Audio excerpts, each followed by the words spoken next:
Hello guys, আপনারা দেখতেছেন যে এটাতে কারেন্ট আছে। এই যে কারেন্ট ফ্যান চলতেছে,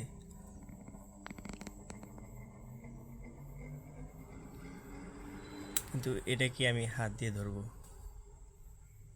হাত দিয়ে ধরতেছি, কিছু হচ্ছে না। এটা কি আবার এখানে দিই,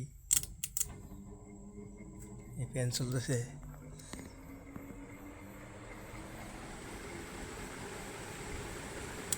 হ্যাঁ, এটার কারণটা হচ্ছে যে এখানে যে কারেন্ট থাকে, এখানে আপনারা দেখতেছেন এখানে কারেন্ট আছে, কিন্তু এটাতে হচ্ছে কারেন্ট থাকবে না। এখানে আর্থিংয়ের কারণে এখানে কারেন্ট থাকে না, কিন্তু এই পাশে কারেন্ট থাকে। কিন্তু একইভাবে এখানে কিন্তু কারেন্ট নেই। ও এখন কারেন্ট আছে, এখানে কারেন্ট নেই, না লাগালে কারেন্ট নেই।